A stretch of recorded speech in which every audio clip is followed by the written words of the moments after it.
You know, one of the things that I love most about Japan is eating. Of course it is. I used to be really fat, so why wouldn't it be? And one of the great things that you can get to eat in Japan is candy. And I got these because they looked like they would be sour. So, you know, candy's a big thing that I love, and thus I had to get candy while I was in Japan, so let's eat these real quick. I don't know what these are, but they look like they might be sour. It's a small package, and I don't remember how much they were, but let's try them. This is what they look like. Ooh, right away, that's pretty good. It's got like a ramen flavor. Oh my God. Ugh. Whoa. Wow. I was not expecting that. I'm pretty good with sour candy, and Japan's sour candy has a way of usually being kind of weak, but that, oh my God. That was incredibly sour. It starts off so sweet and kind and happy, and then when you get through to the middle, oh my goodness. It just makes your face pucker. Pretty damn good. Kage kiksu. Kage kiksu. Kage kicks. I don't know what that means, but yeah, if you want something sour, get these. These things are incredibly sour. But with that out of the way, welcome to Weeaboo Wednesday. Weeaboo Wednesday is, of course, just your weekly anime weeaboo Japan news that I filter through and read back to you. Do you remember Shoko Nakagawa from a recent episode where I talked about how she did art of Surfetched from the new Pokemon?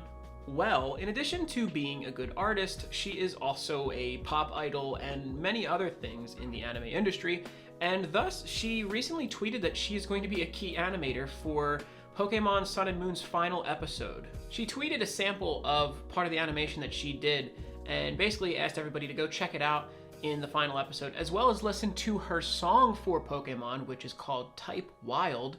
And yeah, that's like the ending theme. So she's really got her hands in all the Pokemon and anime industry. And goodness, it really just makes me admire her because she really is a talented person.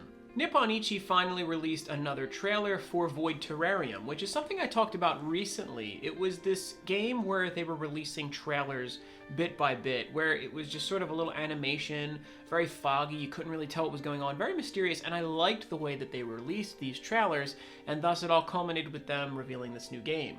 And the game looks really cool. They actually showed some gameplay. It's not the most amazing looking gameplay, but it's simple and it looks interesting and fun. And it certainly looks really cool because it's very creepy and cute at the same time, which is a strange balance to keep, but ultimately the game looks like it would be pretty interesting. So I'm excited to see that's coming out in January, from what I understand, in Japan, which means we may not get it in America for some time. So fingers crossed that we do get it soon though. The Monster Rancher port of the original game that I talked about in a previous Weeaboo Wednesday will finally be coming out in November. Now, the November release is going to be for smartphones. November 28th, it'll release for Android and iOS. Then, later on in December, it will release for Nintendo Switch. So December 19th, they'll get it on Switch, and a month before that, they're going to be getting it on smartphones to try to get the jump and maybe make a little bit of extra money there. Though, this is all Japanese, so who knows when we'll get it here in America. I recently also talked about Persona 5 Scramble, which is the first action RPG in the Persona line of games. So it's pretty interesting that this is coming out. And they did a reveal trailer for Joker, showing him and his gameplay and stuff, and they finally released an additional trailer for a character named Sophie. Now, Sophie isn't in the regular game Persona 5. She's kind of a new character from what I understand in this trailer, and thus she's kind of mysterious. She's a really cutesy looking little chick in like a hoodie with a giant yo-yo that she attacks people with. Her gameplay looks about the same. There's not too much that they show, though. It just looks like hack and slash stuff for the most part. Though I do say that I love her voice actor. It's an adorable voice, but yeah, other than that, I mean, it's interesting, and I'm excited to see more trailers for these characters. So yeah, Persona 5 Scramble is going to be coming out in February of next year, in Japan, of course, but hopefully we'll get it not terribly far from then, and hopefully it's really cool. Okay, so this one I'm actually pretty excited for because it's about the story of Hanako. If you're not familiar, the story of Hanako is basically an urban legend in Japan. Think Bloody Mary here in America, where it's like, oh, if you look into the mirror and say Bloody Mary X amount of times, she'll come through the mirror and kill you or something like that. Whereas the story of Hanako is kind of similar, though it differs from person to person for whoever tells the story. It's commonly told at schools and regards a ghost of a girl who takes residence in one of the stalls in the bathroom. Now, this is such a prevalent urban legend that it is also kind of considered as if it's a ghost story or even a yokai at times, so it's in popular culture quite a bit. And I've always thought it was an interesting little story, and it's cute to see the way that people depict it because sometimes she's like a really cute girl and stuff. Though, there is a new anime coming out which is an adaptation of a manga. It's called Jibaku Shonen Hanako-kun, which basically means like the toilet-bound Hanako-kun. So yeah, the story is about a strange girl in school who is very into the occult, who thinks that should she summon Hanako in the bathroom, her wish will be granted, until she finally does seem to successfully summon Hanako, and rather than being a weird girl, it's a cute little boy. So I think this is interesting. It's a different spin on the story, and too often do you see the other way around where they'll make a boy character into a girl, whereas now they're making a girl character into a boy, and such a legend as Hanako, it's pretty interesting, and I'm excited to see what this anime will bring. So the final release trailers for Pokemon Sword and Shield are upon us, and it's a pretty substantial ad. It's long, and there's stuff in there that I don't recall seeing from other ads, so it's interesting to see them finally really putting out everything and showing off all the stuff that they have to really try to ensnare people to buy this game.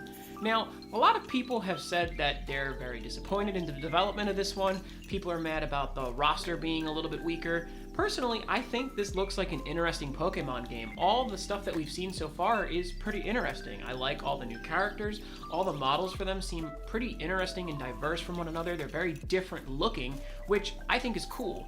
And all the Pokemon are also pretty interesting in their own way. I'm not as into the Galar forms as I was some of the Alola forms, but only time will tell if some of them are even better, because we got a lot of great surprises when Pokemon Sun and Moon came out. So I'm hoping that that'll happen again. And still, there's that giant Pokemon thing where they turn into like gigantic forms and stuff. That looks hilarious. And apparently there's like a Longcat version of Meowth in this, and you can get him if you pre-order the game or something. I don't know, but it looks hilarious. Plus, it has the cute goth GF in it and that brown goddess, so we're getting new characters that are interesting and cool looking, new Pokemon, new ways of playing, and yeah, I'm excited to get it. So what are you going to get? Sword or Shield? I'm thinking of being a contrarian and getting Shield.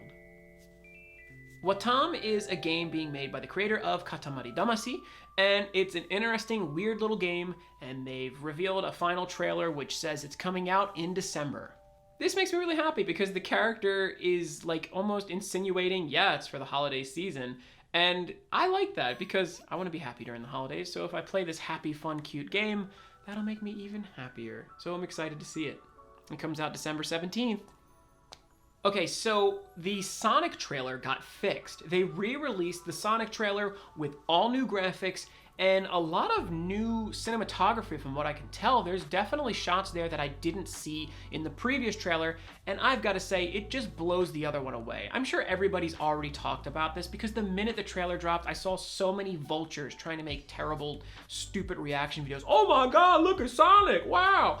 And it's just like, yeah, no kidding, of course. But I don't get it. Like, it's almost like it was a bait and switch. They were like, look at how bad this is. This just built up all this hype, people watching the trailer, and then they're like, no, you know what? We're gonna do you a solid and make it look great. And then they fixed it. And it's just like, how did you get it so wrong in the first place? So much of this just seemed like almost maybe intentional. And maybe that was a crappy, like, scrappable trailer that they wanted to try to make it look like they were really trying to feed into your nostalgia and really hook up you as a viewer. I don't know, call me paranoid, but that's just, I don't trust companies like this. Another thing I'll say is the way that Sonic acts in this trailer is far different as well. He talks about how he's living his best life and all this other stuff. It's just cringy attempts at being cool, which is something that Sega has always done, especially with Sonic, so I guess it embodies that cringiness of Sonic in that way, and I guess that makes it incredibly accurate. But either way, the movie at least looks watchable now, so, you know, go see it if you want. I'll probably maybe see it, I don't know. This one makes me really sad, but honestly, I think it's kind of important because the band Kana Boon has lost their bassist. Now, it's nothing too grim, but it is upsetting because the bassist Yuma Meshida was diagnosed with a mental illness, and he'd been in the band since it formed in high school back in 2008. And I love their music. They've done great theme songs for anime, as well as just made great rock music as well of their own. And he decided that because of all the issues that his own condition was causing, he would rather leave because that would be the best choice than to continue to basically hinder the rest of the band by making them have to wait for him and figure out what's going on with him. And it's just really sad. I think it was very humbling and incredibly responsible of him to do what he did by stepping down, and the band has stated that it will continue to make music, and hopefully he will be able to come back eventually and maybe make a recovery and ultimately get past everything and continue to make music with them, because it really seems sad to detach him from the rest of the group. Either way, my prayers and best wishes go out to Yuma Meshida. I really hope everything goes well and that you get through all this in a decent manner, so thank you for all the great music you guys did put together so far. Finally, Discotech Media is a company that I've never heard of, but it would seem that they're one of these companies that came along to suck up a bunch of old anime licenses and then re-release old, outdated anime on Blu-ray, which is great because there's so many old series that really need modern day releases. And one of those releases is going to be Bludgeoning Angel Dokuro Chan. This is something that I watched back in high school and thought was incredibly funny, so it probably isn't. But it's finally getting a release on Blu-ray, which is great because I've gone back many years ago to try to watch it, and it's like 420p in quality, and it looks terrible, of course. But yeah, the fact that they're going to be remastering maybe and re-releasing these on Blu-ray is pretty exciting. There's a bunch of other releases coming out too, but Dokuro Chan's the one I picked up on. So yeah, if you're interested in that, January 28th, you can pick up Dokuro Chan on Blu-ray, so yeah, check it out. I guess some final interesting things would be that there's a Dragon Ball orchestra that's coming to United States, so they're going to be playing Dragon Ball Z music with like a full symphony, I guess, or something along those lines, and that's going to be touring the United States, so that's interesting. Also, the Sumiko Gurashi movie came out, and it debuted at the 3rd place on the box office this previous weekend, which is great for Sumiko Gurashi. And the mangaka for Vinland Saga has announced that the final arc will begin. He's going to start working on that.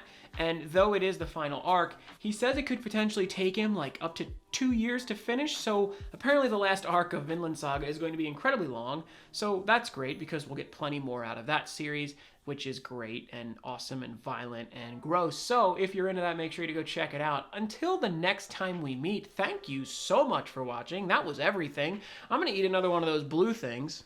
And yeah, I don't know. Make sure you leave a like on the video if you did indeed like it. And subscribe if you haven't yet, because I make videos every single week. And I'll see you guys on Friday with a figure review.